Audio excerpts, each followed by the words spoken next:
3M last week, do you think he would have had higher or lower odds than Luke Clanton? Oh, I don't know. I thought it's betting outright golf. It's all boomer bust. So Mayo experience. Mayo experience. Mayo experience. Mayo experience. Experience. Welcome to the Pat Mayo Experience, presented by Underdog Fantasy, the Olympic men's golf picks preview. There's no one and done because there's no money on the line at the Olympics. It's probably why Patrick Cantlay is not in the field this time around. Didn't want to take the pay cut to go pay in the Olympics. That or he's been kind of terrible now. Well, actually, he's been starting to get a little bit better, but for the course of the last year for qualification, not so much on Patrick Cantlay. Plus, we'll be recapping the 3M, LIV UK, and everything else in between. Reminder to you all that the PME Cup for the FedEx Cup playoffs is now open. It's on Underdog Fantasy, under drafts, under PGA. It's 10 max, $25 to play, completely flat payouts, $2,000 for first, $1,000 for second. I think it's $800 or $900 for third. Basically, everyone inside the top 10 does pretty well, and it's 3 tournaments. So it's the St. Jude, the BMW, and Eastlake. So you have to be able to draft your team, trying to figure out who's going to move on. If you're doing your draft right now, Jeff, a reminder to you that the playoffs is just top 70 in the FedEx Cup standings, not top 125 or top 100, top 70, top 50 move on, then top 30 move on to Eastlake. that first event's one of the best of the year. I would say maybe the last real golf tournament of the season in some respects. Well, it's worse now because at least when they cut it down to top 100, it still felt like a real tournament. But now it's basically just a signature event, but with slightly better players. Yeah, I guess. Really is just a signature event. But everyone who's there really did. You can't make it to that event without, in some ways, having earned your way into it. So that is still nice. But yeah, it's a signature event without a Webb Simpson exemption. Correct. Like, I don't know if Adam Scott qualified or not, but he probably doesn't get an exemption to this if he was not qualified. So it's going to be top 70 in Memphis for the St. Jude. I will be at the Wyndham Championship over the weekend next week. If you're in Greensboro, hit me up. I'll be around playing golf the day before. So shout out to everyone who coordinated to help make that happen. I'm pretty excited to go. But that's the last time that we're going to see players be able to qualify for the FedEx Cup. And it's pretty dicey down at the bottom end, to be perfectly honest with you. Like outside right now, like Davis Riley, Andrew Putnam, Kitayama, Luke List, Lucas Glover, Adam Shank, Keith Mitchell, Højgaard, Cole, Svensson, Novak, Kevin, your guy, Bo Hostler. They're all on the outside looking in, and guys trying to protect their spot are like Spieth, Hubbard, Vegas just won, so he got himself in. Griot, Seamus Power, Minwoo. Like there's guys that could fall out here. I mean, Minwoo at 61 is probably safe, but all of these other guys are gonna be playing in the Wyndham. What's Spieth's number? Spieth is 62nd, so he should be fine. But, I mean, if I was him, I'd get my ass to Greensboro so I could meet both Pat Mayo and try to get some FedEx Cup points. Yeah, that would have been really interesting if he was closer, because we would have been on full-on Spieth watch, like on the networks. So that would have been fun. And Wyndham is one of the more fun broadcasts because they actually do. It's like their own version of the cut sweat. It's like the only time, like the points, we care, and it's kind of interesting. And you're like, am I watching this guy hit his last putt this year? What is Adam Scott number? Because I'd like to bet him at Wyndham, but because he once missed a 2-footer there for the win. Adam Scott is fine. He is 42nd in the standings. I was just joking around. Well, he got himself into all those signature events, so he couldn't not earn FedEx Cup points. That is true. And, Minwoo Lee got jobbed at a lot of them, so hopefully he doesn't have to go to Wyndham. Also worth noting, you would have been a huge underdog if people had a prop today on which one of these two guys is going to throw some Patrick Cantlay shrapnel when the show starts. So, wow. I guess, is that point based on, like, he got, like, who should have been on America that isn't on America outside of Bryson? Oh, no, the answer is Bryson. He said that after the Ryder Cup last year, that he wanted to be paid to play in the Ryder Cup. Oh, yes, of course. And this is a real hat situation event. Like, hat situations are far more legitimate here in the sense that I don't think Rory will wear a hat. He will not wear an Adidas hat. It looks weird to see Rory in an Adidas shirt, but that's just what the Olympics does. And the U.S. being outfitted in Jay Lindbergh, there's no way they'd have had 6 months to make a hat for Patrick Campbell. No chance. Couldn't have been possible. Yeah. Managed to fit one on Morikawa's baby head, but nope. Wouldn't have been able to figure it out. We're certain of it. I am in the Colin Morikawa camp of, it's not so much that I have a small head, I have a short head. So like when I try to wear like a properly fitted size hat, it just looks like a giant trucker hat, which I hate, so I never wear hats. And I'm not bald, so that's helpful too. But I do think the Olympics I'm excited for. Next week, Wyndham, it's got a lovely charm. As we mentioned, like the broadcast does I think a good job of, I guess it's the only time where there's those ancillary things, annoying things, sponsorship things, Aon, rewards, stuff. Like it feels real and somewhat, okay, now I'm willing to hear you talk about it. And I think they execute it quite well historically. And I always love that golf course, and I'm really excited. I'm really excited for this week. Are you? Really? You're really excited for the Olympics for golf? Because it's not that I'm not excited. It's just I find it pretty meh. And I think that's when we get into my betting strategy. Anyone who watched the research show knows what I'm going to do this week. So I don't know. There's something kind of strange about it. The way I described it was, it's like a signature event, but the field is worse. Okay. The field isn't perfect. The field is great. The field is great for 20 players, and there's like 40 guys who suck. Yeah, no, but in some ways it feels like, well, you've interchanged some bodies for others, and you do wish some guys on LIV were still here, like a Bryson, like a Hatton. It almost feels like a LIV Superfield because, or like a LIV event in some ways, because the goober rate is still pretty equal.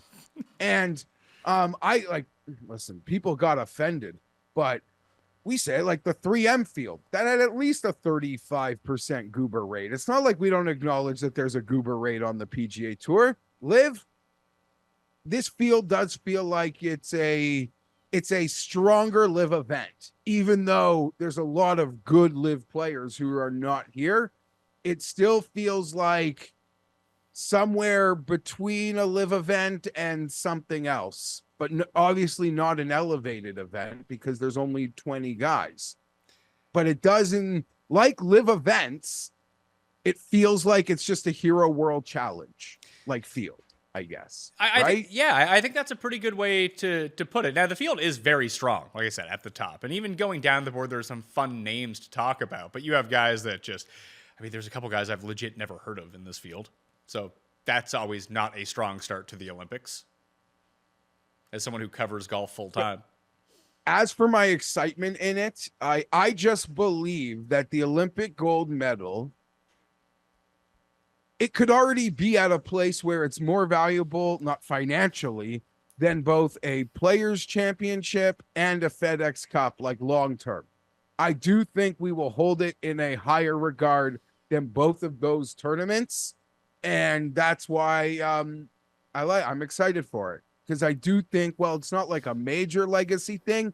I do believe in the end, like deep down the road, it will hold some sort of legacy implication. I believe that. I could be dead wrong. Okay, let's try to parse this out then, because I kind of agree with you, but in the moment, it doesn't feel that way. So when we look back, because I think we talked about this a little bit with Justin Rose after the Open Championship, because he won the gold medal in 2016 over Stenson in Brazil at that Pete Dye course. And we were talking about the World Golf Hall of Fame, and there's certain qualifications that you need to have. You need to have 15 worldwide wins or 2 major championships as a floor to get in. Now, Rose has the 15 wins. That's not a problem. But he only has the 1 major championship, where I do think that later on we're going to regard gold medals at the Olympics as sort of like a de facto major win in a way, although the field is much weaker, but only because it happens once every 4 years. That's it. That's the key. They're just rare. There's so few of them to go around. Maybe now what's funny is if like Rory Sabatini ended up winning gold and it wasn't Xander, maybe I'm not saying this. Like maybe it's as simple as that being like this thing that like if someone who I didn't feel was worthy had won it, maybe I wouldn't be sitting here today being like, I actually see long-term legacy involved in the players that do hold this. That being said, I think as we sit here today, Rose and Xander are great champions, and I think we're going to get a great third name that's just going to make us, by the time we get to LA, be like, yeah, this is important. And I don't think it's controversial what I said. I think you could argue already today it holds more weight in sports psyche, golf psyche than the FedEx Cup. I mean that. And that might not be a prop up of the Olympics. It might simply be an indictment of the FedEx Cup, which has not resonated with golf fan. And if it hasn't hit on golf fan, then clearly, like casual sports fan, it carries zero weight with. I tend to agree that this means more than the FedEx Cup. Although I think if you ask the players outside of the ones that are already generationally wealthy, what would you rather win? They'd be like, yeah, give me the $40 million. Yeah, ask their wives. Ask the wives which one they'd rather see their husband win.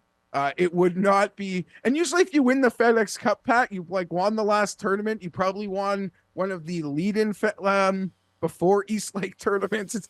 It's a 20 million. It probably flirts with, well, I don't even know. It used to be worth 10. I don't even know what it's 40. It's 40 million to win. Victor won 40 million for winning the FedEx Cup last year, but he also won one of the tournaments right before it, which was like 3 million or something. Yeah. So in total, he probably won 50 million. Yeah.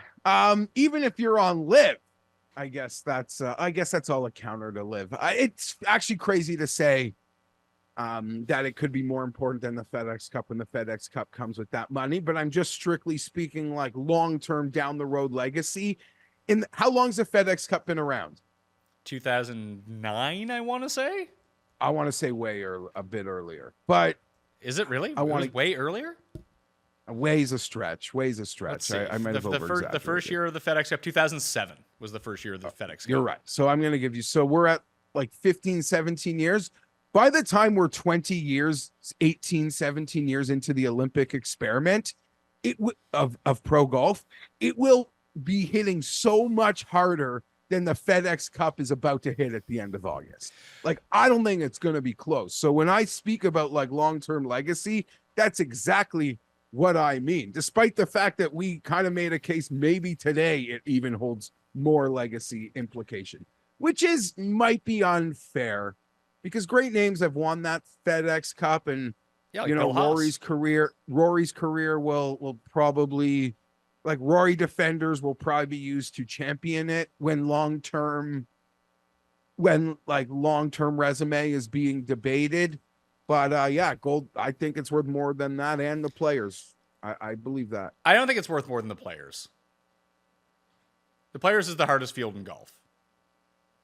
I believe in 20 years, if you said this guy won the players, this guy won the players, this guy won a gold medal, the gold medal will be like that's a bigger accomplishment. Maybe, but I do think that happens because of the infrequency, and then people get all the players champions jumbled in their minds because it happens every single year. Like, would you say that the Olympic gold medal is worth more than the PGA championship, like in people's minds? Because you're probably right if you said that. Oh.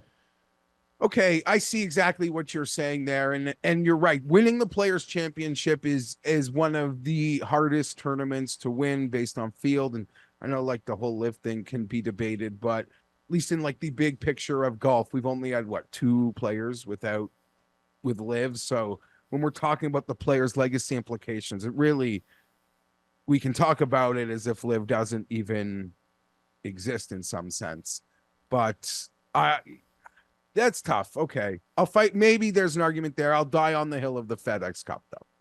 Well, think about it this way. Like Ian Poulter, for example, still continues to get a ton of cred historically because he's been so good at Ryder Cups. And his record would show that. But it's not like he's been involved in teams that win every single time, and he hasn't even played well every single time. But you have this narrative in your head that he has been a very good Ryder Cup player, which his record would say is true. But it's not like he's an all-time great. Sergio is kind of the same way, too, that he's been a very good Ryder Cup player over the years. But, Sergio won the Masters, so we'll always remember him as a Masters champion. Or for that shot, was it at Valhalla he had that shot around the tree? Is that where that was? I believe it. I want to say It was because that would have been the year Tiger and Bob May. Yeah, maybe. Either way, they're like those are the Sergio things that stick out of your mind. But you also don't really think of him as a like historically speaking, you don't think of him as a great Ryder Cup player. But Ryder Cup gets built up in our minds because it happens so infrequently, and especially like when Europe wins, and they tend to win in Europe, then it's once every 4 years. But Poulter doesn't have anything else to glom onto in terms of a major championship or even a players because he came second to Siwoo the year that Siwoo won. He didn't win a medal at the Olympics. That's what we point to. So when you think about someone like Xander, I think it means a lot less that he has a gold medal because he now has 2 major championships. That gets pushed down his byline a lot. I agree, but it will also be anyone that has one. It will be used to, it will push up their byline. It will be used to push up their byline as well. Especially, I fully expect another great worthy champion this week. So do I. Well, hopefully the betting works out that way. And I do think that golf will build momentum at the Olympics based on where the Olympics are being held the next few times. Like, no one gave a shit in Brazil. They had to build a golf course for Olympic golf in Brazil. That's how little Brazilians cared about golf, especially at the time. It got off to a bad start with the Zika because a lot of good young players, right there, they want to have fans. Like, that was a scary freak. I mean, the fear mongering around it, I'm not debating whether it was real or not, but young man. Are you saying that Zika wasn't real? No, I'm not. It was also 99 PGA. That was Medina with Sergio. There we go. I had to look that up because funky cold Medina. There we are. Anyway, great. And then Tokyo would have been a really good scene to hold it, but you couldn't have spectators because it was in the middle of the pandemic. It was pushed a year. So it wasn't really a fun experience. Like you'd hope that the Olympic experience and the atmosphere would be sort of Ryder Cup-y in a way where, especially if you had someone, I mean, people travel from all over the world, from all the countries, to go see the Olympics as spectators. But obviously, in a home country, it would mean a lot more because so many more of your spectators would be there. That I don't know if it's going to happen necessarily this time in Paris, whether Pavon or Big Dick Vic Perez can get it going and really rally the crowd. But France doesn't strike me as a big golfing nation, like in the pantheon of the ones that we really think about. But the next two, Los Angeles and Brisbane, so you go to the US and then you go to Australia, where you're going to have guys probably near the top of the leaderboard from those countries. Like those are going to feel like bigger deals that I think the first 3 would have. So that's incredible because Australia and Riv that's just going to be bangers. But I do believe, Pat, like on Sunday, if it does end up being Scotty or Xander versus a Rory, a Shane Lowry, a Tommy, like I think Paris is going to give it like Ryder Cup cheers. I'm not saying like not to the extent where they'll like clap the bad shots because it's not that, but I think it's going to be a Europe versus USA crowd. Yeah, I could most definitely see that. I think that would be pretty fun. And we saw that this course can most definitely hold that amount of fans, whether they actually show up this time for a non-Ryder Cup thing. Because that's really been the thing the first 2 times at the Olympics. It feels like LIV this week was actually great for spectators in the UK, and it was in Spain as well. So they're starting to build a little bit of traction. But the first 2 Olympics feels like me going out to play. Like there's no one there watching it. I loved the course they played on LIV this week. I loved it. It was a quirky parkland golf course. I thought it was incredibly fascinating. I thoroughly enjoyed that golf course. And the one thing that I really liked about, but not only like the broadcast itself, but what I really liked about LIV this week and this course in particular, like you mentioned, it generated all of the best players on LIV near the top of the board. Rahm, Neiman, Cam Smith, Hatton, those were your top 4. Casey, Tringali, Wolf, Gooch, Louis, Bryson, Charles, like they were all, everyone besides DJ. DJ had his one good tournament at the Open, and he's like, yeah, I'm done for the year. And I mean, even there was the fun aspect of, because it was all of those, some of the preeminent players chasing down like a young star, right? Ogletree, like high touted. If he played at the 3M last week, he'd have had pretty short odds. Like, okay, no, question for you. If he was in the 3M last week, do you think he would have had higher or lower odds than Luke Clanton? Oh, I don't know. I thought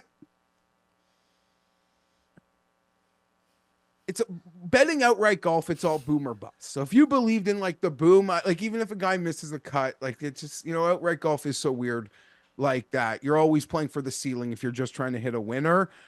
I don't know how to quantify those Clanton odds. I didn't really even know how to quantify them when he was a favorite in the subfield. But I'm sure people might have said that last year as I was like hammering Ludwig's in events. Well, But no, because I don't- think that's different, because I think you were able to properly, because I've talked about this a few times of like why I ended up betting Thorbjornsen last week at 80-1. Loser ended up missing the cut after starting out 5 under. Thanks a lot, Thor. Thanks for nothing, pal. But you identified Ludwig as like the next guy.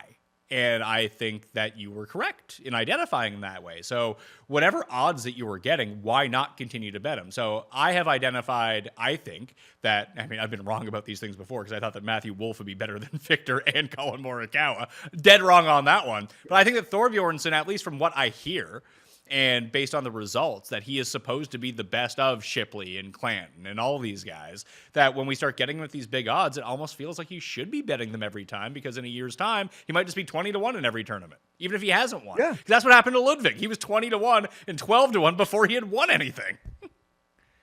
Yeah, you're not wrong. And now it's fair to say he's probably overvalued. Like, I love Ludwig. I had no interest in betting him at the Open without the future at that current number. Like, even if I believe in him, it was like, no, like, that's not for me. That's not. I love him. It's the next big thing, but that's not for me. And the whole group of them, like, there was early in the year, like, I was buying the dip on ADDC, and then it got to the point where he's so bad, like, I don't even care that it's 400-1. Like, you just seem not right at the moment. I probably bought the dip on Norman's Young for a few tournaments. Panda. Right? Like, so, and that's part of fun. And also, like, being a golf fan, not just like a golf bettor, like a really big golf fan, that can cloud my ability at times to bet. And I don't hide from that when we discuss it or talk about it. Like, just because I'm excited about a young player doesn't mean I actually have to bet him to win. But those are my own demons at times. As to the question, Ogletree, like, it's hard to, like, what would he have done in the lead-in? Just say he was normal. He probably would have been like 34-1 last week. I don't think so. right? Dude was like 150. 50-1? He was like 150 on LIV last week. I guess he was playing really hot. Then he started playing poorly. He sort of came out of nowhere again. But he was playing really well early in the year. I'm making that up. He won an Asian. He's played really well on the Asian tour. I don't think he's played all that great on LIV. At least he's been wildly inconsistent on LIV. But in terms of LIV, like, Rahm ends up winning. He was going through it in round 2, just getting mad at everyone. But I was filming the research show when Rahm ended up winning, because I just assumed we were going to a playoff when Hatton was putting for birdie on 18, and they ended up 3-putting to lose. I was like, oh, this is great. I make one bet on LIV and I win it. This never happens.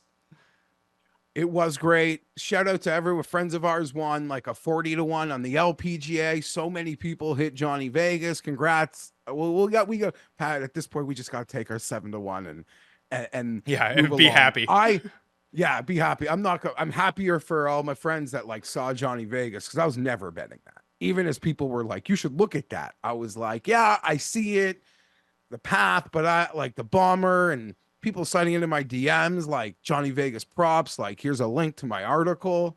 Shout out to everybody. A lot of people saw that. I don't think I would have. I'm never mad when it's someone I never considered. Rahm, he missed that 3-footer. That sucked. I cyber bullied him a little this weekend. It worked. You bullied him into winning. Nice work. Yeah. Thank you. Thank you. You're right. Because it was the first time on LIV I'd actually bet Jon Rahm. I bet him to win the PGA. I bet him to win the Open. We didn't even have the opportunity at the US Open, but I don't think I would have bet him injured. So it was almost like I'm just riding it. Had he not even won this week, last week, I probably would be in like almost martingale mode with Jon Rahm. But all the LIV ball, like, listen, I make a comment about Hamas. It's the same like 4 people who reply to me. I make a comment about LIV. It's the same 4 guys who do not like it. I want sometimes maybe the LIV guys to comment on my Hamas tweets and the Hamas guys to comment on my LIV tweets. That would be a trip. That would make my day. But All I was saying was Rahm has been mid this year. I don't think, like, for John Rahm, I had you in the Scotty Scheffler category 8 months ago. This year you've been mid. But what was more surprising than the inconsistent play of John Rahm this year, because it's golf, it's strange. Guys are going to play inconsistent, especially with the new normal that is LIV for John Rahm.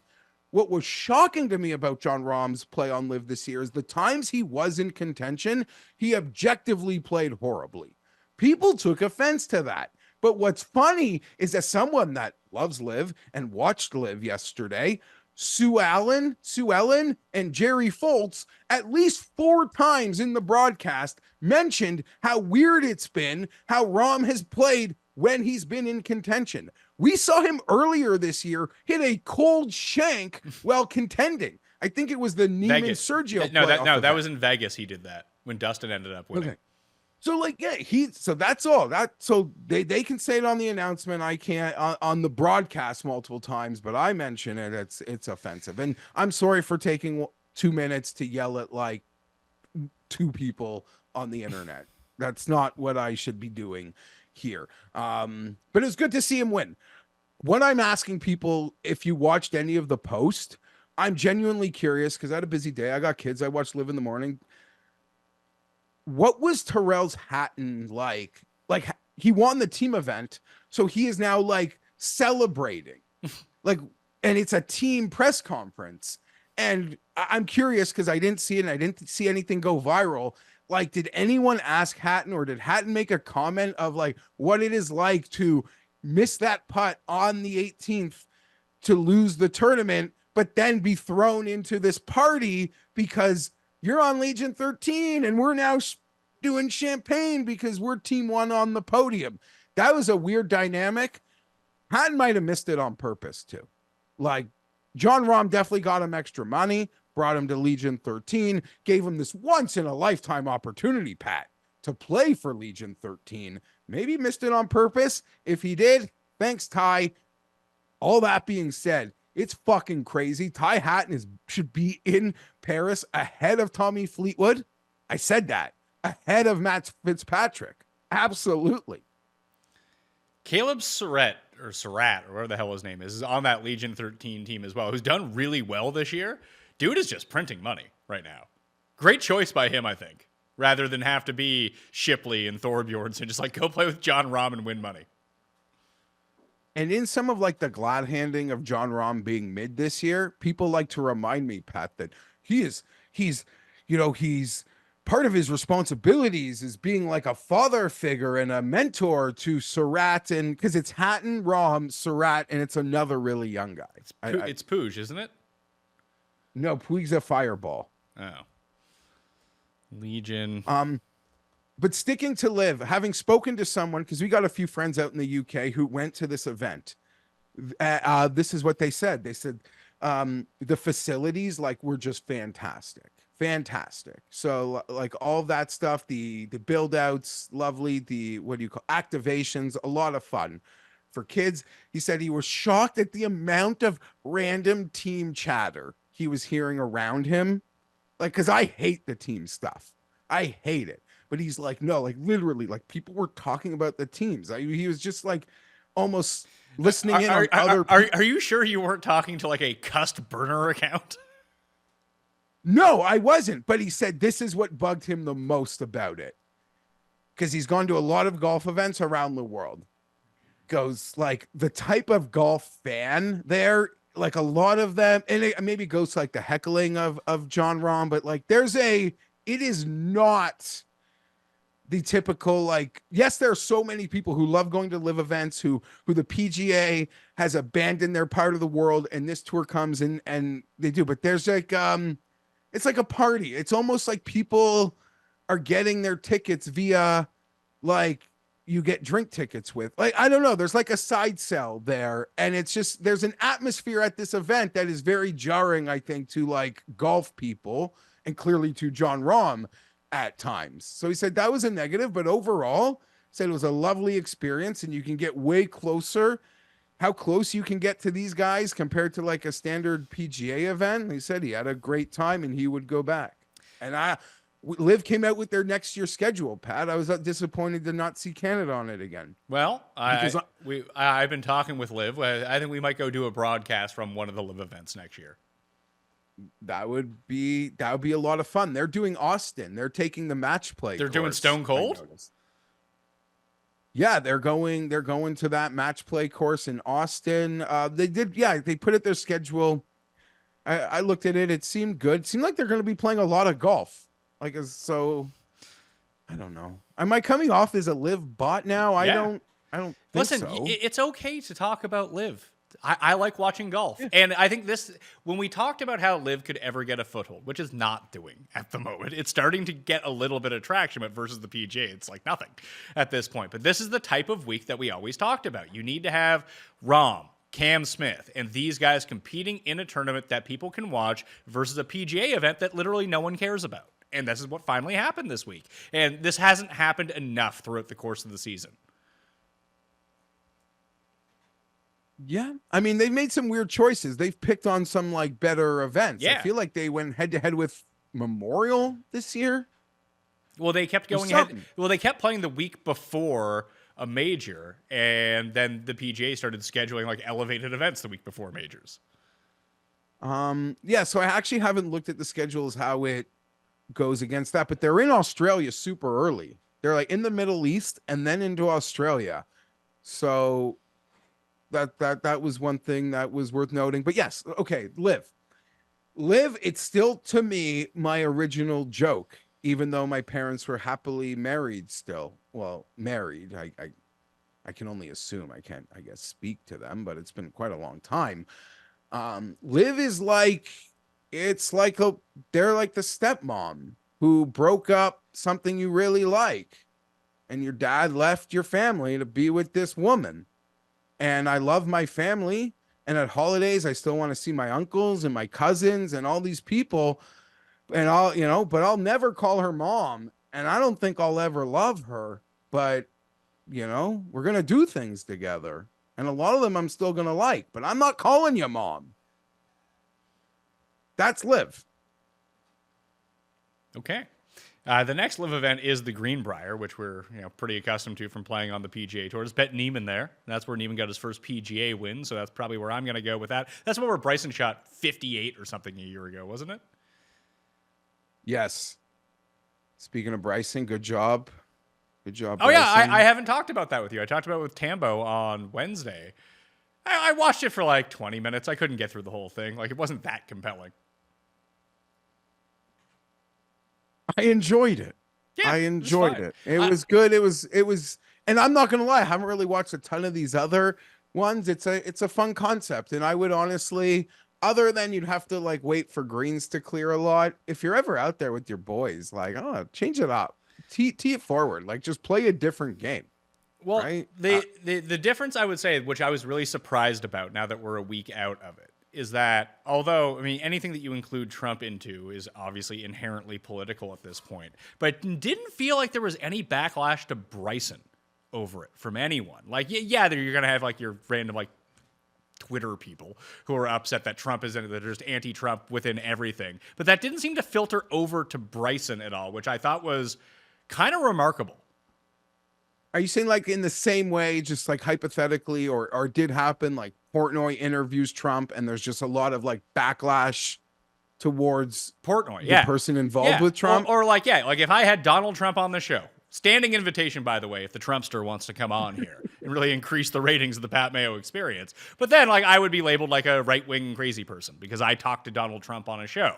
But Bryson, he's not getting painted with that brush whatsoever. I just thought that was really crazy, and good for Bryson. It really worked for him.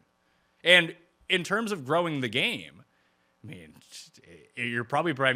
a lot of like older Trump voters are probably golf fans anyway, but it just, in terms of increasing a brand, increasing the exposure to golf, the one thing that I thought was interesting about it is you'd think you'd want to get like the blowback from that onto LIV as well, although I felt like LIV wasn't really ever brought up. Yeah, it was brought up a little bit. He's Trump told him, say hi to all those guys. I love all those guys. He name dropped Patrick Reed specifically as the guy over there that he loved, and they talked about his short game.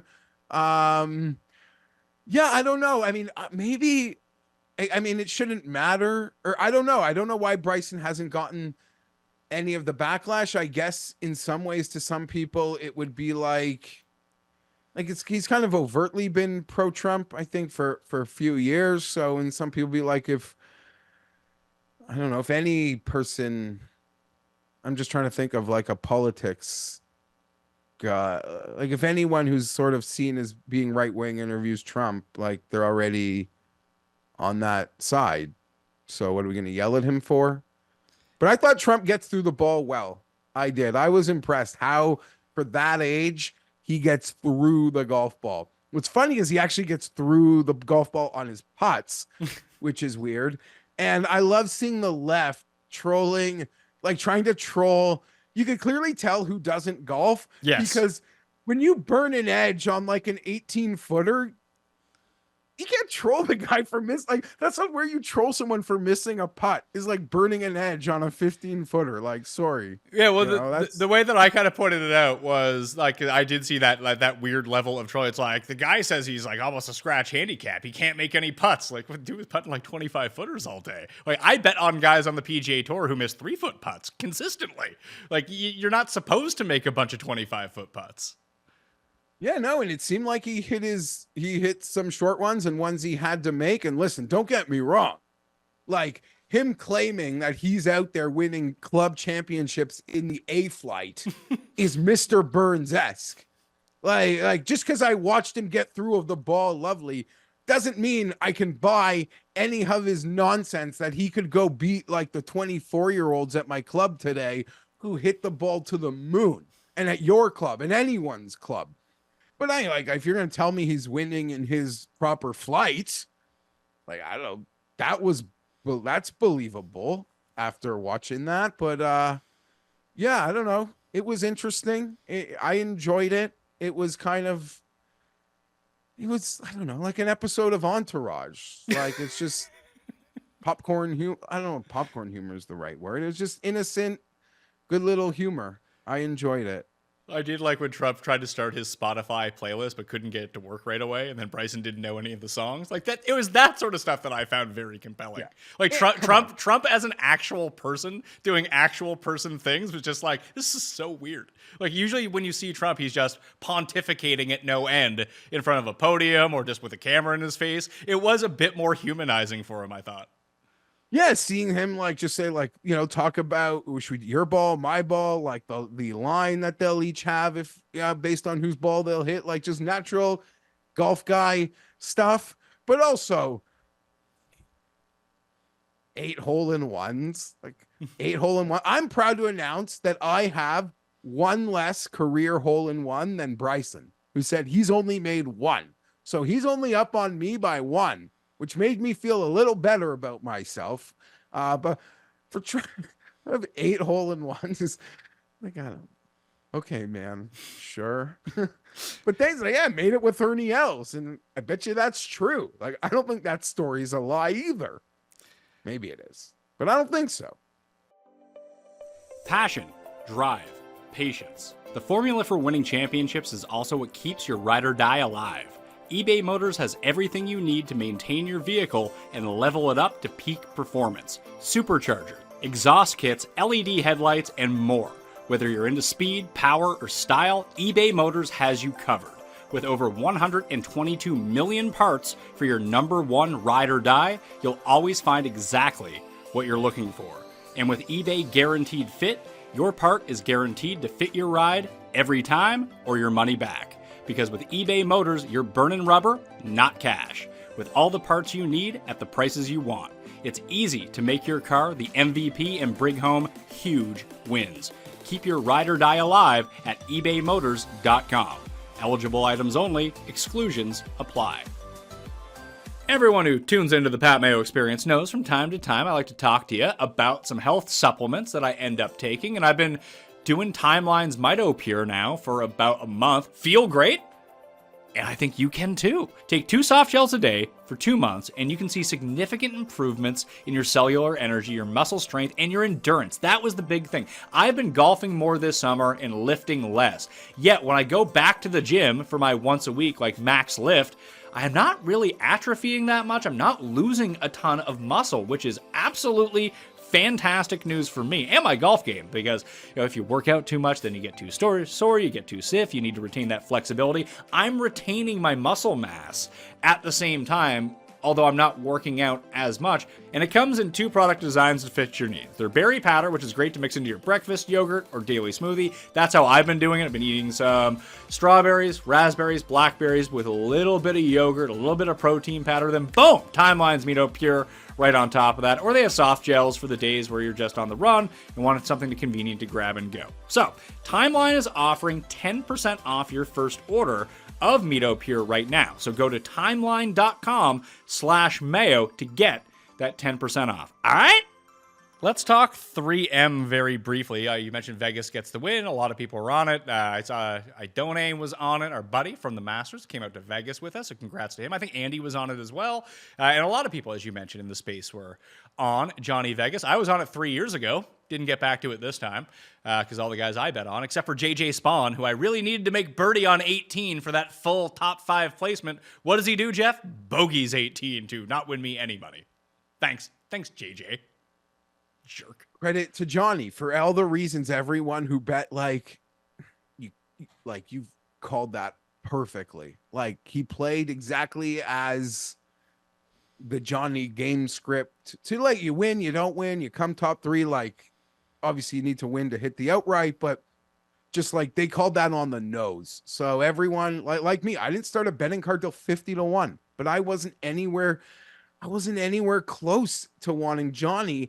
And it got to the point that by Wednesday, it seemed like there was so much hype on him, Pat. His number was beaten down so hard. I made a joke, like clearly a joke, that that this might be a good chance for Johnny Vegas no markets. Like, if a guy who should be 80 or 90-1 is now being bet down to like 55, 60 or something, like, I don't know, whatever. But he did it.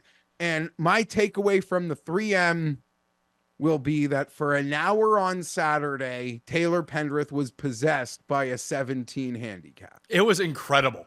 Like, I didn't realize that you had money on him, but like I was just kind of updating because I was like out and about with the kids doing a bunch of different things, and I was streaming it, and then I was using the Fantasy National app to keep everything updated. And I thought that the app was wrong with like what was going on with the shot by shot. I was like, the hell is happening here? I thought he was running away with this tournament. Then he was just gone from the leaderboard.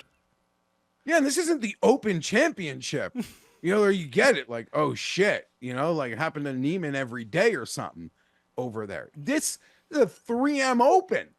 Like, the guy, and golf is so, we know, like, even for these guys at that level, like, your head, it starts spinning fast. And we used to joke about it with Ricky, like Ricky Saturday, like we run in where everything's going fine, and then we catch this train, this backwards train, and that was unfathomable. I didn't think it was possible. Like you, I didn't really even see it. I saw the scores.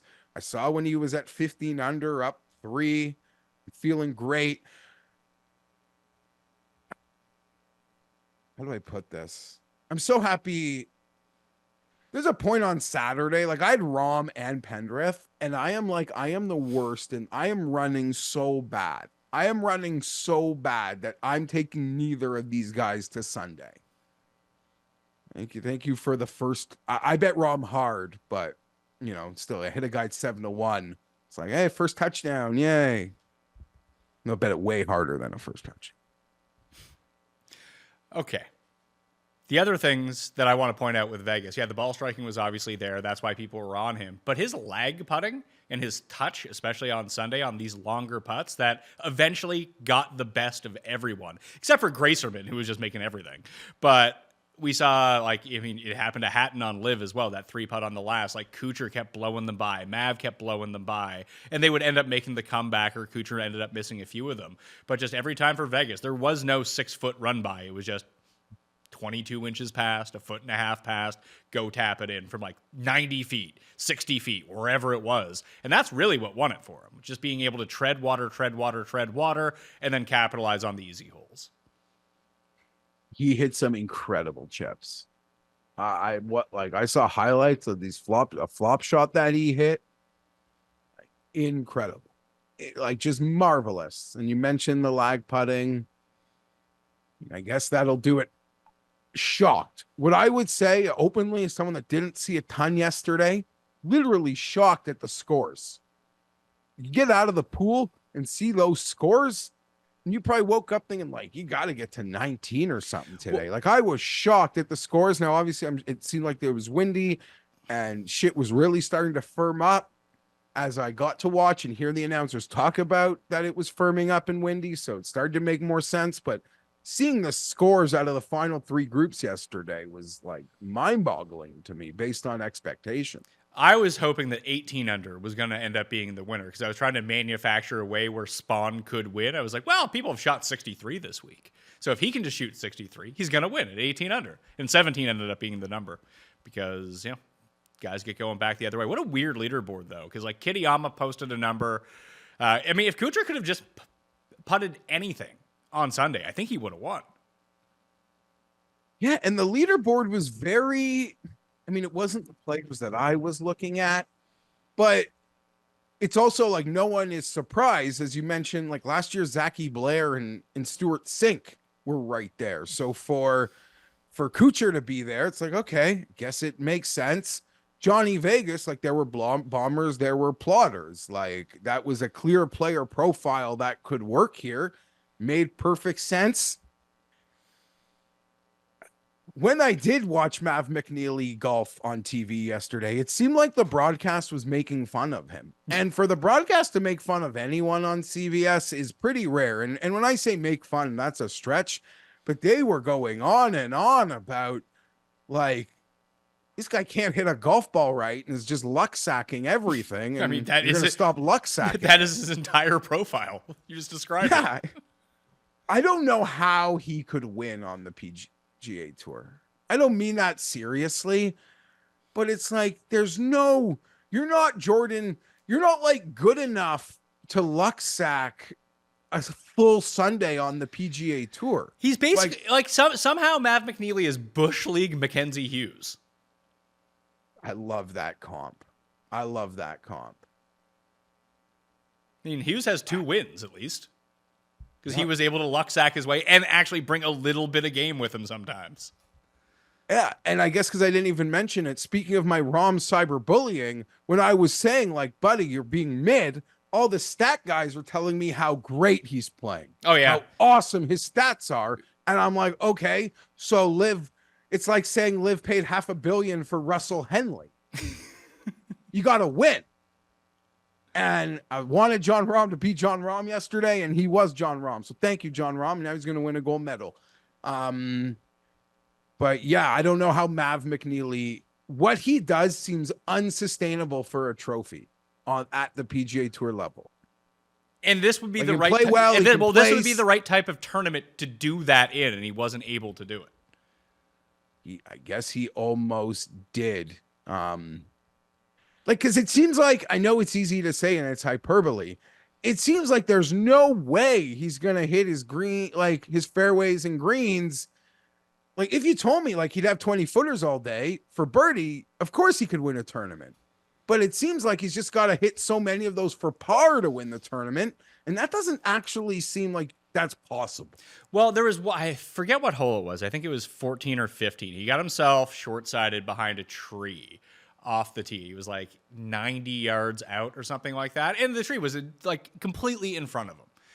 But and he ended up laying up in front of the green. He couldn't get it up and down for par because he had a bad chip from wherever he was. Hit it fat. I saw that. Yeah. But I feel like if it was Scotty or, I mean, Scotty's a different example because he's Scotty. But even if it was Finau, he would have tried to take a wedge and draw it around the tree to try to get to the pin. He just wouldn't. Whether he would have accomplished it or not, I don't know.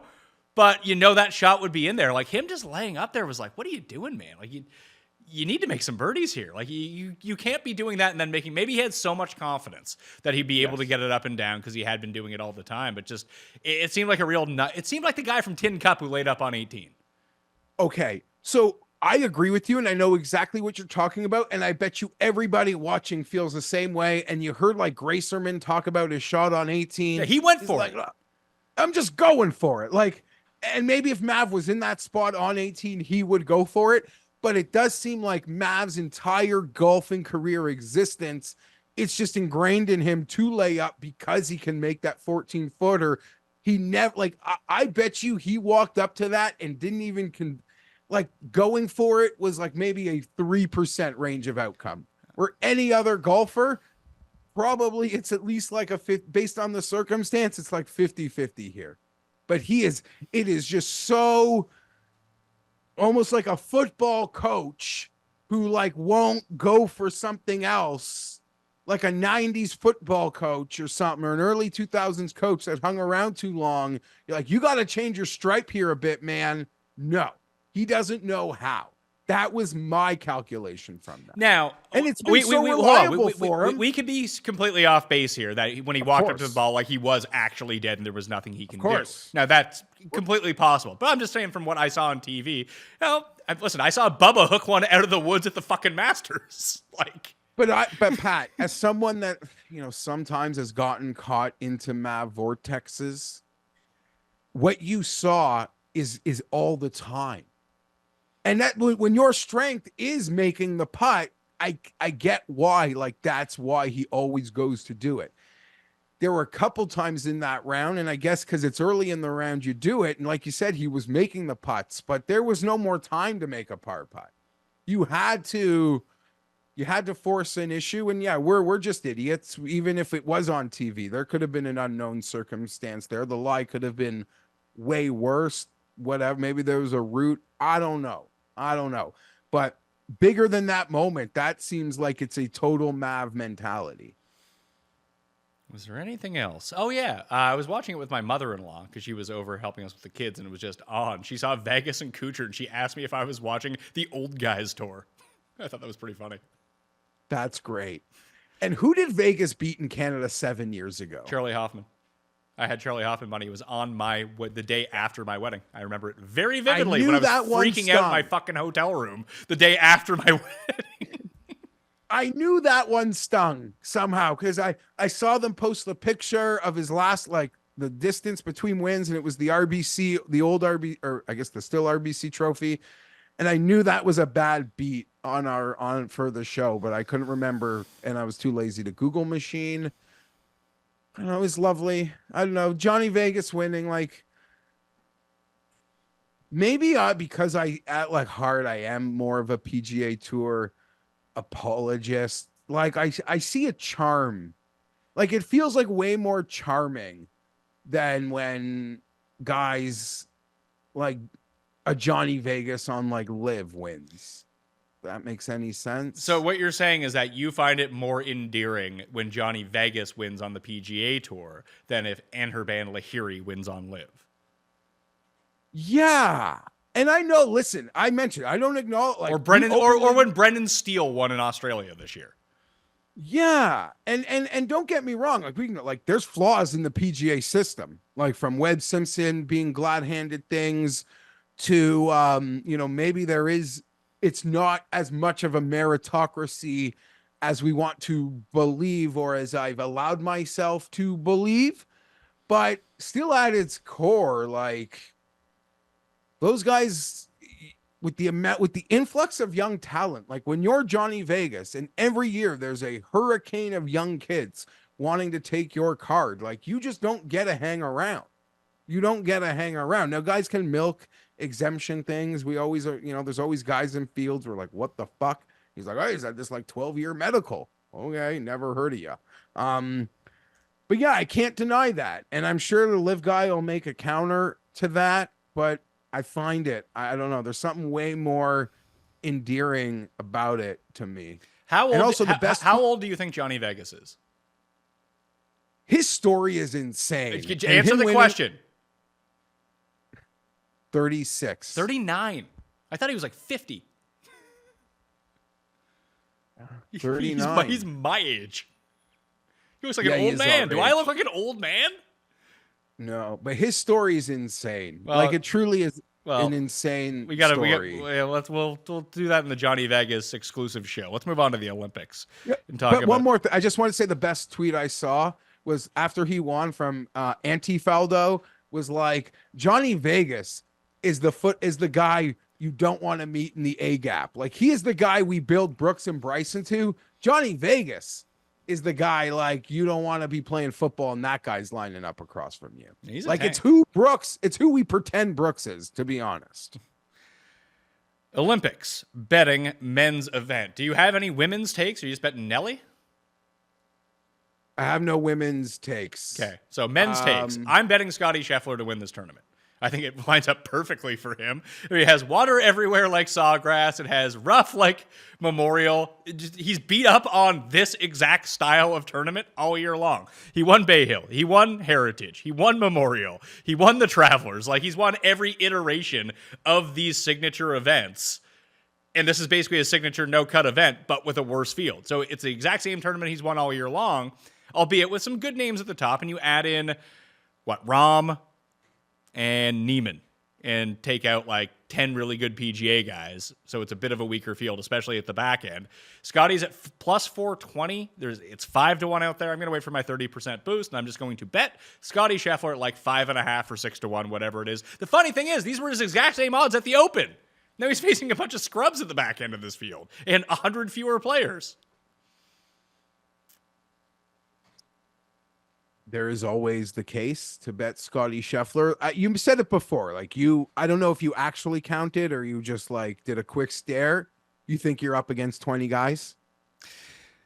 Okay, so I'm up against Xander, Rory, Rahm, Morikawa, Ludwig, Hovland, Lowry, Fleetwood, Neiman, Tom Kim, Hideki, Fitz, Norn, and Connors, I guess. Probably not. So, yeah, it's not even 20. He's up against like 12 guys. It's based on the hero, correlation, which he won also. Like you said, because we do this we do this every week, it's easy to see the correlation of this being like a very fair Scotty number based on what we've seen at other majors, what we've seen at elevated events. You throw in the course archetype, you throw in the field it's weaker. It's weaker than any of the fields Scotty has beaten, as much as it's a fun, very fun group. So look, I like. Listen, I don't think that JT Poston is the greatest player alive, but he's better than Fabrizio Zanotti. Oh yeah, of course. I don't even we're not even gonna go there. Yeah, it's probably time. He's due. He's so good. He's definitely due again. When was the last time he won? The Tom Kim playoff, right? Yep. After so I mean, he was right there at the Open. You don't really need to question his form. It's almost like there's no way this roulette wheel won't come up red for Scotty. I don't have a counter other than to say it's just not how I do things. I like to bet, and I guess once I made a bet on Friday, Pat, I was out of running. So there's a different version of this card I think that you could play that I was really leaning towards.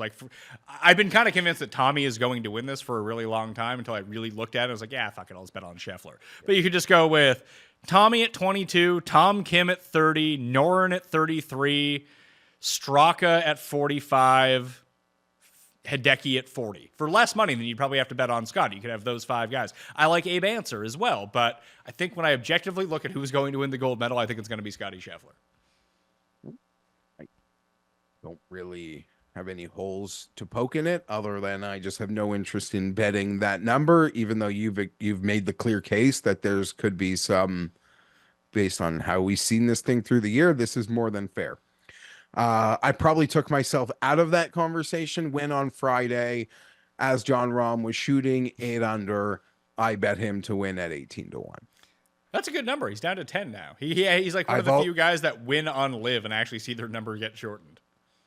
I have also bet Tom Kim at 40-1 earlier last week. So those are the 2 bets that I have. It's probably not an ideal John Rahm course, but if he's playing well, then any course is a John Rahm course. I thought he hit tons of greens in Valderrama. I think he led that field in greens and reg, and that's a tricky one. He played well at the Open Championship, not well enough to truly mix at the end, and he birdied no par fives, but you could see it coming, and he's playing well. I don't really need to defend that pick. I do, maybe in saying this or wanting him to win because I have bet him. In my head, I'm thinking that the LIV players, even though they're few and far between here, really have played better tune-up golf for this event. I don't in think my so. opinion. I don't think anyone's really played tune-up golf and this isn't going to be as difficult as we saw in the Ryder Cup. I covered all of that in my research show. There is going to be graduated rough this time, not like we saw Paris in 2018. But I kind of went over all the records from then. Obviously, the players weren't exactly the players, but it was like Molinari, Fleetwood types, like strong tee to green, gain off the tee through accuracy and a little bit of distance, and are just shot makers. And I worry about Rahm in that circumstance, that he's just going to be playing out of the rough the entire time.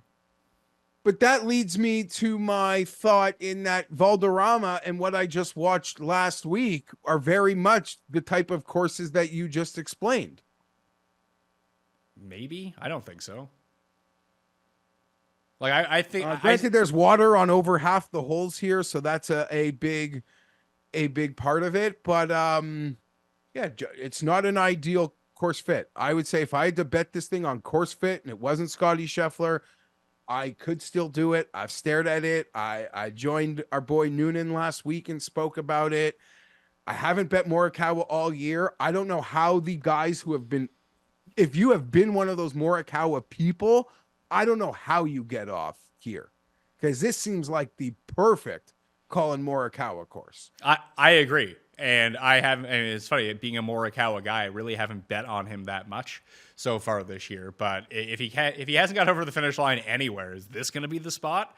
I agree with you. It sets up perfectly for him. Like, this is exactly the course where you would want to play and bet on Colin Morikawa. But I'm not doing it. I would almost argue Morikawa, and I'm sure you'll have some like hard evidence that like makes fun of what I'm about to say, but like my perception. And I might overrate Alex Noren, you know. No, he is like the super elite skill set of Alex Noren, and it is like a perfect Noren course. Now, to all the Noren love this week, yes, he's playing well. Am I supposed to carry one here 6 years ago? That would be like referencing a Jordan Spieth win to me at this point. And like, don't forget, we watched that in real time. Noren went and posted a number super early on Sunday. And then just the conditions went sideways. He went at like 7 under. The usual winning score here is like 16, 17 under, whatever it is for the French Open. And that's usually with lesser talent. That he just got like he went and kind of did what Xander just did at the Open, but played like 2 hours before. Yeah, and I don't know. I mean, I'm a big Alex Noren fan. I'd be so happy. Like, you know, it's almost like Tommy Fleetwood light to me. And like, can you please win on the goddamn PGA? But I also feel like when he did that, he was like blackout. Was that in like the blackout Noren period? Like of good, where he was like unconscious on the European tour? I don't really remember. That was what, 7 years ago? All I'm saying is that I get like for what it just seems like. At this current number, it just feels like you're just trying to almost, and look, I do this a lot. Here's the point you want to make. I'll put it very succinctly. You can bet Alex Noren at 30-1 right now, or Hideki at 40-1. It just feels like you want to call your shot. And I do that a lot in this outright thing. But I don't know, him win again, it'd be like you telling me what Spieth did 6 years ago on a golf course. Like, I don't give a fuck right now in terms of betting. Now, a week ago, there were Noren like 60s and 70s. And I remember being like, I think I want to bet Noren, like maybe a Noren to Podium prop, maybe like a Ben An to Podium prop. But at this number, I could only imagine how short the Noren to Podium prop would be if he's as low as 28-1 on DraftKings right now. Like, I don't know, man. Shane Lowry, too. Lovely player. Form lovely. I'm betting like Joakim Niemann at 30. I don't care. Like, I do not care.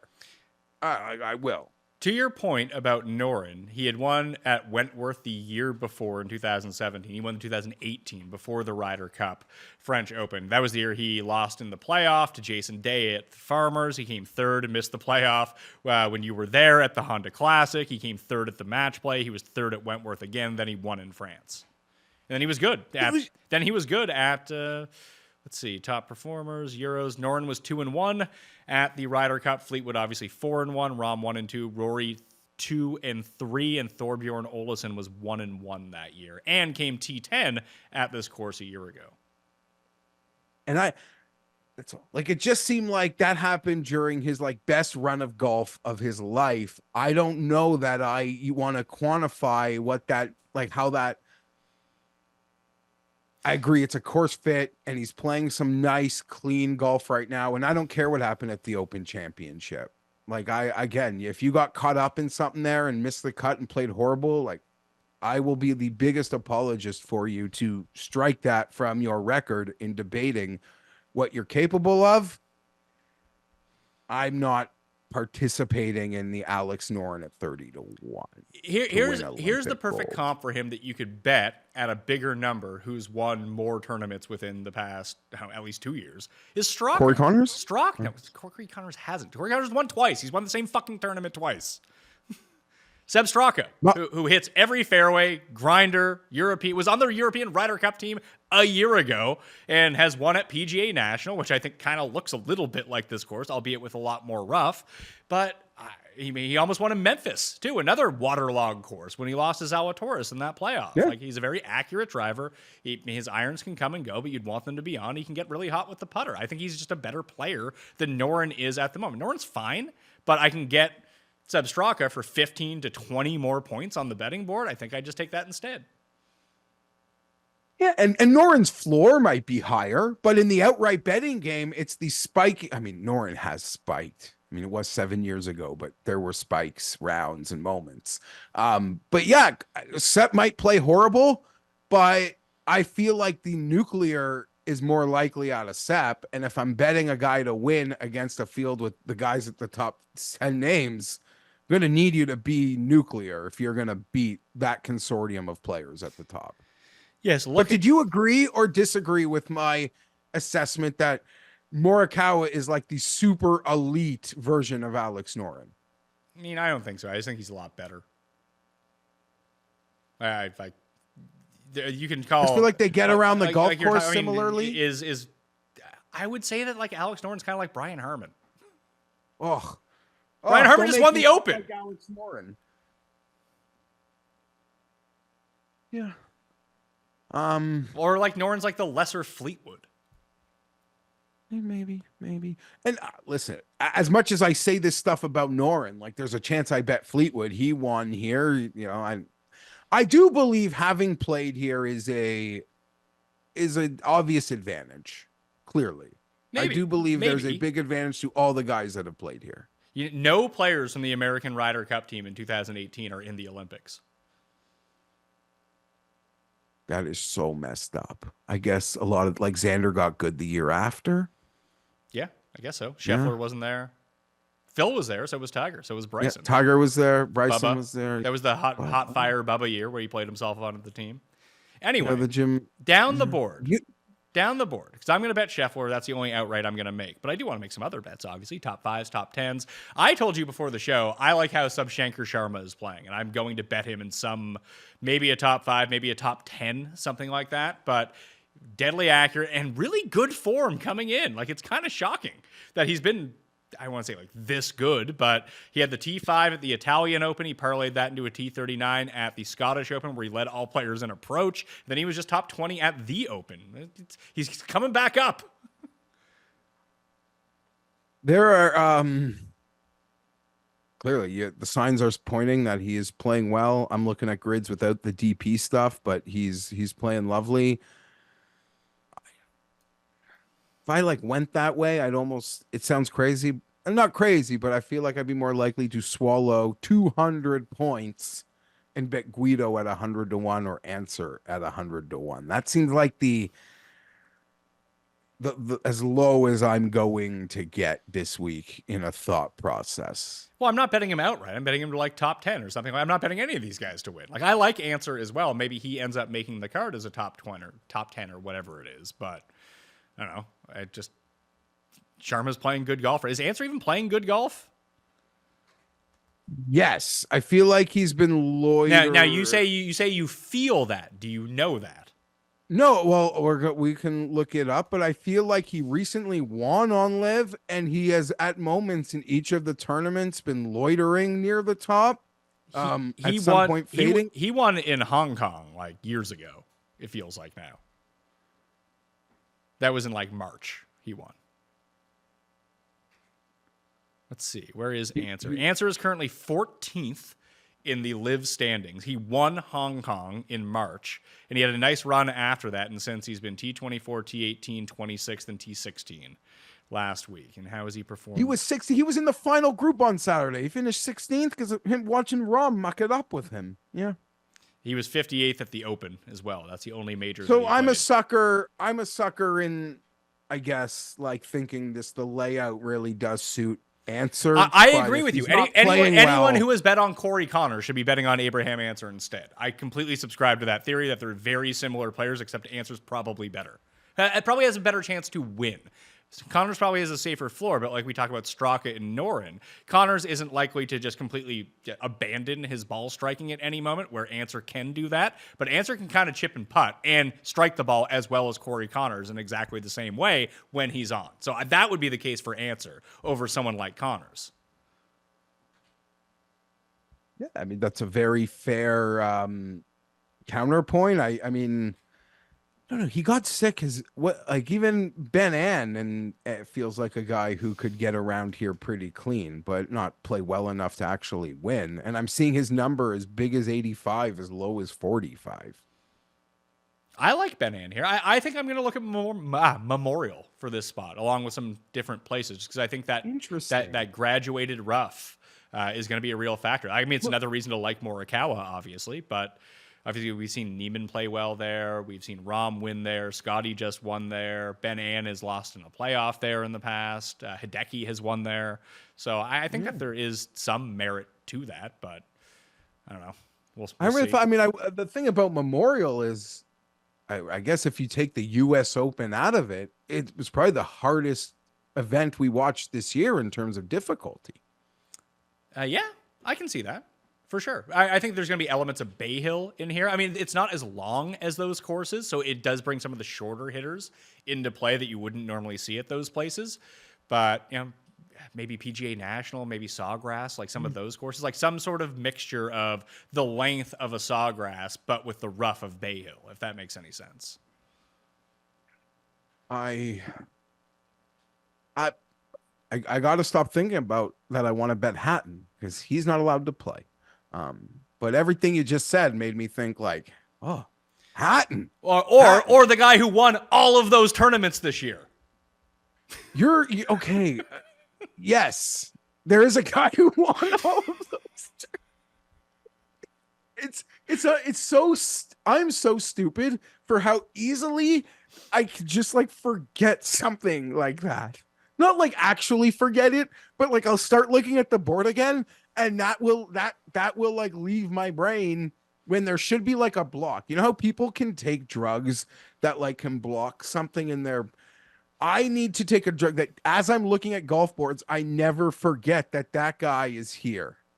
Because I can get lost in numbers. The last memory we have of him is fucking topping a ball on the 72nd hole of the Open, too. I think it's actually given us like a 1.5 on his odds. You're probably right. Watching LIV yesterday, if I bet Neiman, it will probably only be because I watched too much LIV golf yesterday. In the same way that we'll come on here on a Monday and I'll want to bet like the guy who had this amazing Sunday round, who's never like kind of got to the leaderboard, but like never truly part of it. If you were actually following and knew the holes left, etc.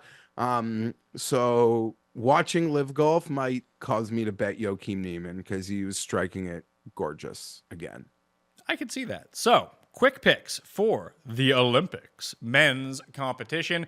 I'm going to bet Scotty Scheffler. I'm going to use my boost. It's at plus 420 or 5-1, depending on where you're looking at it right now. I'm hoping I can get that up to 6-1. I'd bet it at the 420 anyway. I just don't want to spend as much. Listen, if you can get it from 6-1 from plus 420, you have to bet a whole lot less to win the same amount. So, I'll price shop for that one. Other than that, like down the board, Straka, I think you made a very compelling case for Answer. Sharma, I'm not going to bet these guys in the outright market. I'm going to bet them in some other market. Maybe I can get to Ben Ann as well, top 5, top 10, top 20, whatever it might be. I can kind of circle around that. I did want to point out before we get to your bets that Cust did give us his podium for this week. Oh, yeah. Of what's What a going guy. down. I know. So coming in with the bronze medal for the Olympic Games, according to Cust, is a medal for Poland and Adrian Moronk. So the Moronkin Rolla was T11 here 2 years ago on the DP World Tour. John Rahm is going to take home a silver, and Joaquin Neiman, your guy, is going to take home the gold medal. Shockingly enough, he somehow landed on 3 LIV guys to finish on the podium. Just what percentage of the LIV guys who are playing in this tournament did he just pick to podium? I think 60%. There's Answer, Mito, Puig. Pereira. Oh, yeah, right. Mita. Yeah. So there's at least 3 more. So half of them. What that's even for him. And he's going to tell you that's a coincidence. Like, he can't even own it. It's not even that he does it. It's that he can't even own it, Pat. That's what's the bothersome part, I think. He'll just be like, oh, la-di-da. I was looking at the board and just happened to think those are the 3 guys. No way. It's like when he jumped into our DMs when after Rahm won, it's like, oh, I heard he wasn't as good as Rory. It's like, Rory has won 3 times this year. What are you talking about? Like 1 win on LIV equals all of Rory's wins so far this year, according to Tim. In fact, Rahm was already having a better year than Rory with 0 wins, according to Tim. Mm-hmm. So you're betting. I've bet Rahm. Okay. I have bet Tom Kim. I've got early numbers on there. I think I might just bet Morikawa and be done because I think I haven't jumped on at all. Like, that's where I might want to get cocky in terms of, like, I'll call the shot. Like, you guys been chasing it all year. I'm jumping in right now. Tommy's not hitting it well. If you'd have told me 2 weeks ago, like, I don't know if I want to bet Tommy, like, I'd be freaking out. But the guys that I'm actually thinking about betting, like, you always have to put Tommy in there for me because I'm a sucker. I am the biggest sucker on earth. But Neiman at 30 feels great. And then going past that, just like if Noren was at his number from last week, I'd be there. This probably done it. And then players not betting to win, but like you, players I think I can invest in this week in some sort of markets. Ben Ann, Answer, Guido, and you. My subconscious was aware that Sharma was playing well, but you actually showing me the numbers this morning, he's playing like a lot better than even like I was thinking he was playing. So you're going to use there's something. You're going to use your subcontinent subconscious on Shubshankar Sharma. You lost. I didn't keep up with that. That's okay. I want to ask you a question. I asked Twitter. What should U.S. odds be? Gold medal, no men's golf. Like, what is a fair number? Minus 120? Yeah. Around even money is probably the case because it's what? Morikawa, Xander. I guess the 2 favorites are American in the betting boards. Yeah, minus 150 probably. That's probably not fair, but that's probably what they would be. It's still golf. Morikawa, top American. What is Morikawa top American? I actually haven't seen if props have shown up for any of it. Top golfer by category, top American. It's 3-1 for Morikawa. The thing is, you probably got to bet. Like, if you think he's gonna be top American, then you just bet him to win. Probably, yeah. That's probably the better bet.